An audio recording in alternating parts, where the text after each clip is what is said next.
What's up again, everybody? We are continuing going through the entire Infinity Gauntlet set, reviewing every single card based on the affiliation, and today's affiliation is the Guardians of the Galaxy. Before we get rolling, I want to say, if you like Dice Masters content, if you like reviews, leave me a like and a subscribe, leave me a comment telling me you like this stuff, and if for some reason you don't like Dice Masters content or reviews in general, you should also leave me a like and subscribe, and then you should leave me a comment and tell me that you don't like this, and if that is the case, I hope you do still consider liking and subscribing, like I said, because that does support the channel in any way, shape, or form, and anything that I create is for you guys, so hopefully you like what I'm doing here. We're currently sitting at 1,774 subscribers, so you guys are absolutely killing it. You're pushing way past the marks that the computer said I should be sticking to or should be expecting as far as channel growth. You guys are totally smashing that. I can't wait to see what you guys do next with this. Alright, enough of that, let's get started. Angela, Demon Hunter, a 4-cost common Guardians of the Galaxy affiliated character with an 023143144 stat line. This common says, when fielded, deal 1 damage to target bolt character die or 2 damage to target non-bolt character die. So most of this time this is going to be a when fielded, deal 2 damage to a character die. It could be your character die, it could be an opponent's character die. There are a decent number of things that get KO'd by this on their level 1 character face, but honestly this is a 4-drop that just KOs something that your opponent has, and it's a 4/4 on top, so this is really not as good as many of the other 4-drops, but it's decently playable, and you could play this fairly well in draft, so I give this a C-. Gamora Genius Trainer is a 4-cost fist character with a 1/3/3 burst face, a 2/4/3, and a 2/4/5 stat line. This one has Deadly. The Deadly keyword basically means at the end of the turn, KO all character dice that were engaged with this character. This also has an Energize effect that says, Energize target character die gets +2 attack. You may normally look at this and go, it's fine, but you're probably not going to play this in Constructed, and I think you're right, you're probably not going to play this in Constructed, but where this is really, really good is in Draft. This set has a ton of big stuff, and a character with Deadly is insanely good against big stuff. For that point, I would give this a C+, because in Draft, you're going to want to pick this up, especially if you're playing in a very stat-heavy draft based on the rainbow that you're looking at. Again, you're rainbow drafting, so you're looking at the dice that are on the table. If you see a bunch of big stuff, Gamora Genius Trainer is just a really solid pick. C+. Next up, we have Groot Highly Intelligent, a 4-cost shield character with an 012, 126 burst face, 237 burst face. This has Rush for a bolt. So again, the Rush keyword is if you draw this die during your clear and draw step, you're going to draw and roll an extra die for each bolt character die that came along with it. So if you draw Groot and a Yawning Portal and then 2 sidekicks, the Groot will see the Yawning Portal and then it will pull 1 extra die. If that extra die is another Groot, nothing happens because Groot's already started rushing. If that is another Bolt character, Groot will see the die that you pulled off of the rush ability and it will rush again. If it's a sidekick or something that's non-Bolt, then nothing happens. Groot also has the Groot Global. Pay a shield and choose an affiliation of a character die that you fielded this turn. Move a character die with that affiliation from your used pile to your bag. So normally I look at this and I think a 4-cost rush character that's rushing for bolts is like okay. In set there's Rocket Raccoon and maybe a few other 3-cost bolt characters that aren't very good to trigger this rush ability off of, and 4 is a little expensive for this rush ability, so I'd start leaning towards the C-, maybe even all the way down to D, but probably around that C- range. But the global is really useful if you've never used it. If you're playing a mono affiliation team, this global is really, really sick, so for me that pushes this up to a C. Next up we have Nebula Sister to Gamora, a 4-cost mask character. So many 4-costs right here at the beginning, with an 014, 125, 136 stat line. This one says, while Nebula is active, if your opponent draws and rolls more than 4 dice during their clear and draw step, they lose 2 life. You know what? This is kind of a win condition. In Constructed, you can actually force your opponent to draw 5 dice by playing that one dude from the WWE set. So even though it may not be like the spiciest or strongest win condition ever, this is technically a win condition. Does that make it a B? No, probably not. Not really. Maybe on that B- side of things you could do that, or C+. So somewhere around that C+ to B-. Rocket Raccoon, I'm the Baddest, is a 3-drop bolt character with an 021, 132, 142 stat line that says when fielded, deal damage equal to Rocket Raccoon's attack to target opposing character die. Yeah, this is a really solid die. It's great in draft where things are a little bit more constricted, and just generally good when fielded effects are really, really good. You could play this alongside of that 4-cost Groot Rush. This might be a good Bolt character to pair with that. Honestly, I could even see this making some like constructed level play on either a theme team or on one of those legacy events where things are really slimmed down because of the ban list. This could make its way into teams just because it's a generally beneficial effect. I give it a C+. And the final common is Star-Lord Legendary, a 5-cost Fist character with a 124, 235, 255 stat line, and he has the Recruit keyword, and he recruits Guardians.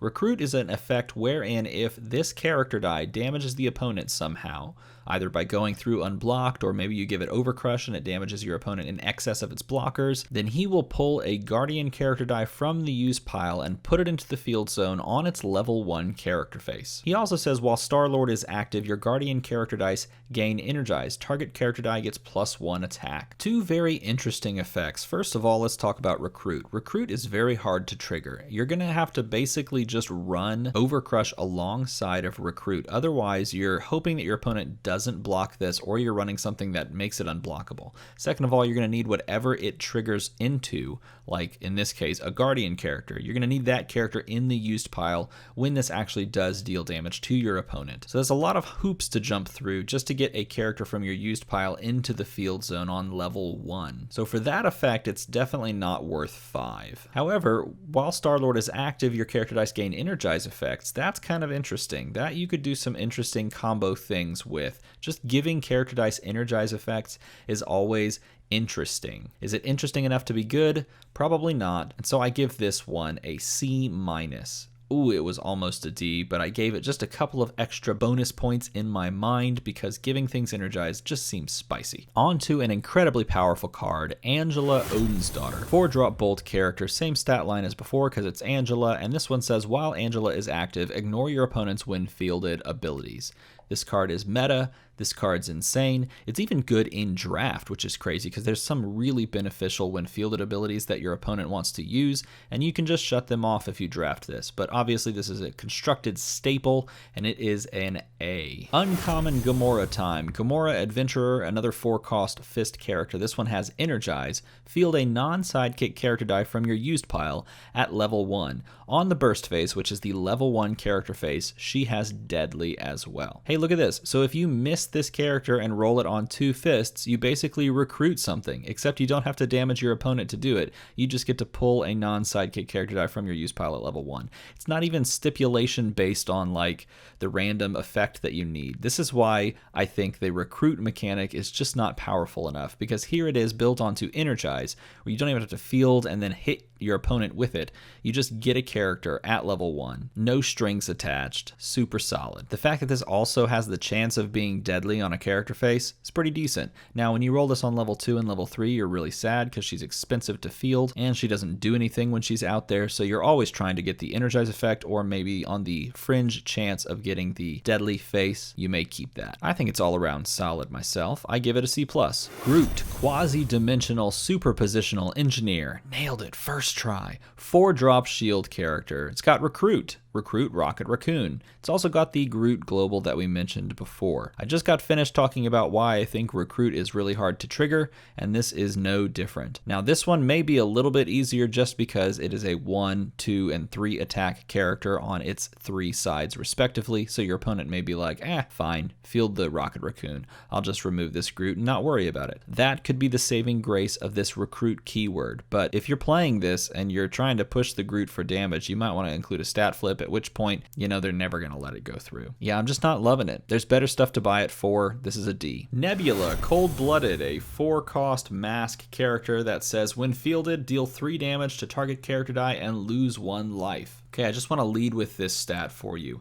About 60% of characters in this set have 3 or less defense on their level 1 character face, and a good portion of those in that 60% also have 3 or less defense on their level 2 character face. So what does that mean? Well, it means this has a lot of valuable targets for your opponent to be running.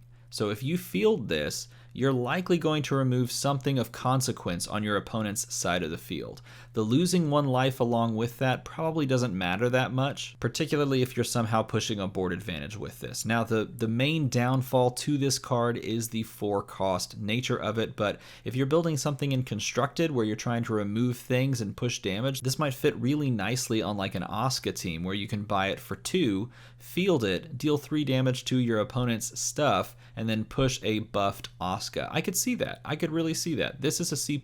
Next up is Rocket Raccoon, Make Like a Tree. This is a 2-cost bolt character that is rushing for shields. This right here, being a 2-cost character, this is the second best rush character in the set. Now, it's not the best rush character because of what it's rushing for. Shields in general aren't as meta-defining when it comes to cheap stuff that you're using as win conditions as the other thing that is the number 1 rush character in the set. That being said, there are some decent shield characters that are cheap that you could use to trigger this rush ability, and anytime you have a ramp engine that costs you 2 and is found on a character, it generally sees play both in draft and constructed. Just take a look at a bunch of 2-cost swarm that we've found in the past. I give this a B-. And the final uncommon is Star-Lord, former NASA mechanic, a 4-cost fist character that says if you draw any Star-Lord dice during your clear and draw step, for each non-Star-Lord Guardian you also draw, target character die gains call out. It also says when fielded, draw and roll a die. Place it in your reserve pool. So it's kind of interesting. This first ability is almost like a play on the new rush keyword. When you draw Star-Lord, if you draw another Guardian character alongside of him, instead of drawing you an extra die, this one just gives a character die call out. Call out is a really solid ability that allows you to basically just dictate the terms of blocking if you weren't sure what that is. Now, normally that wouldn't be worth 4 because this does take Star-Lord as a 4-cost purchase and another Guardian character alongside of it, so they included a when fielded effect that gives you an extra die alongside of that. Is that all worth 4?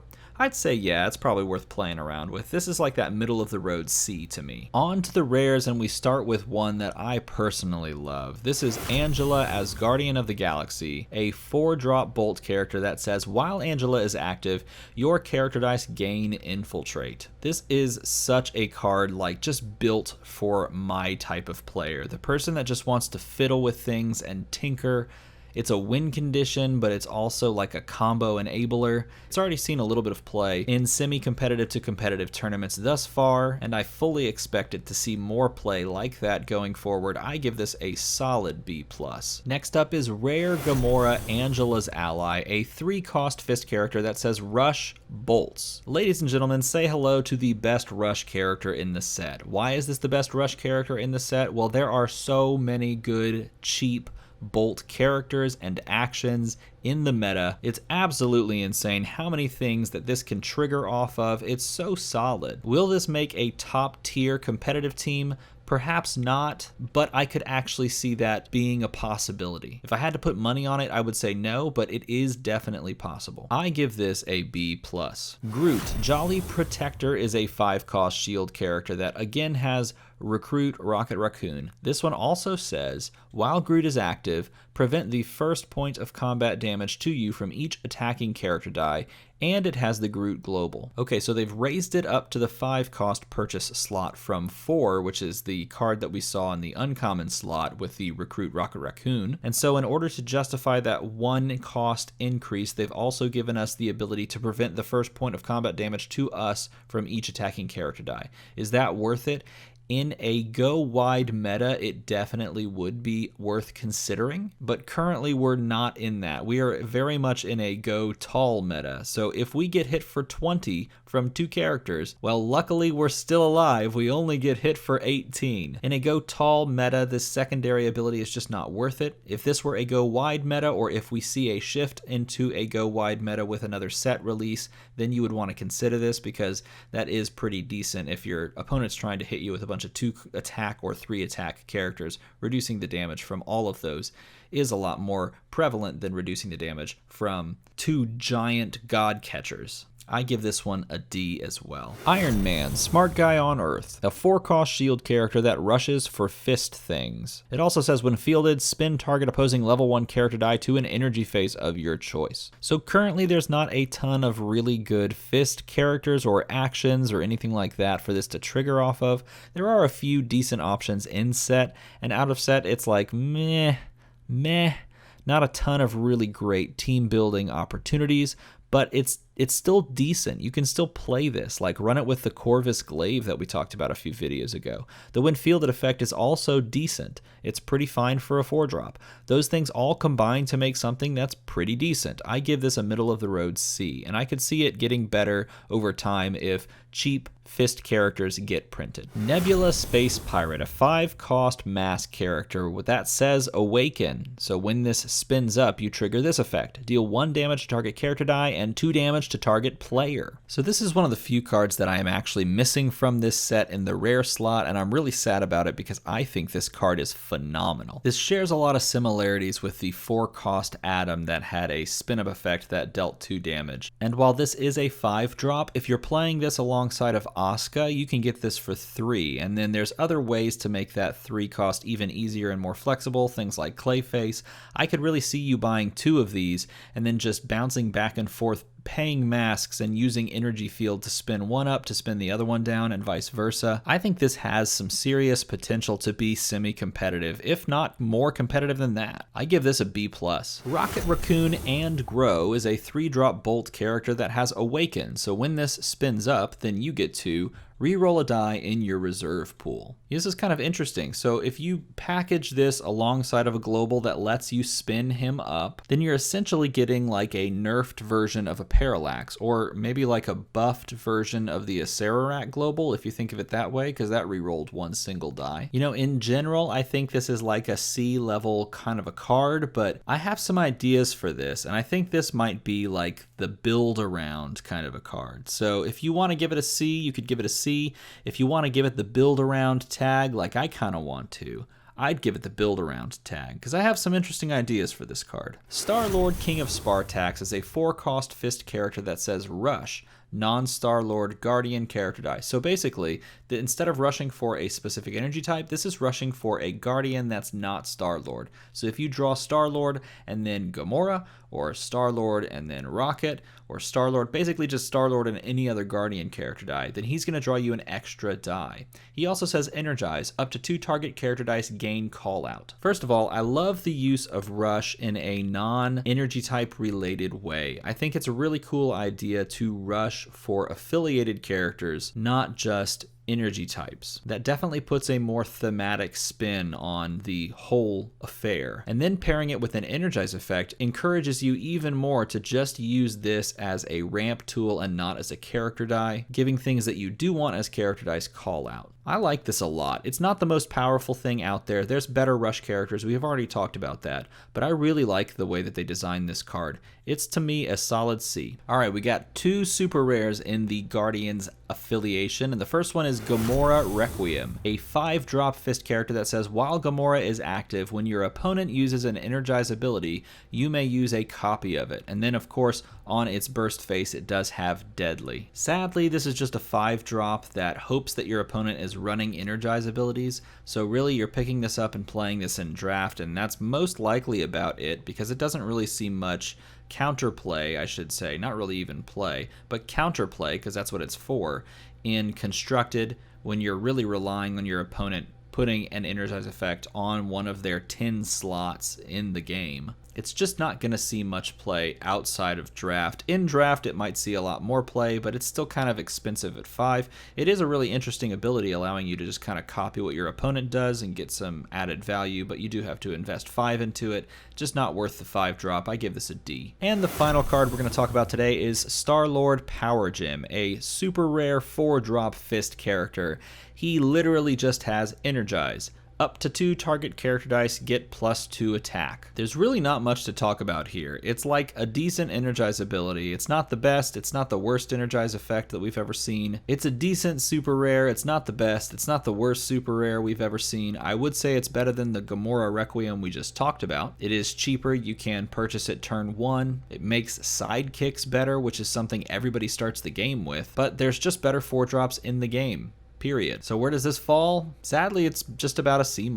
So that's that. That is every single Guardians of the Galaxy affiliated character in the Infinity Gauntlet set. I've got to admit, I actually really like the Guardians of the Galaxy affiliation myself. I love how it's very thematic to each other. They're very much about teaming up and putting them together. I think that's really cool, and that really makes me want to build Guardians of the Galaxy themed teams. And even though the power level may not be sky high for some of the cards, I do think that a lot of these are genuinely fun looking to play with. Let me know what you think about this rating video in a comment below, and as always, thanks for watching.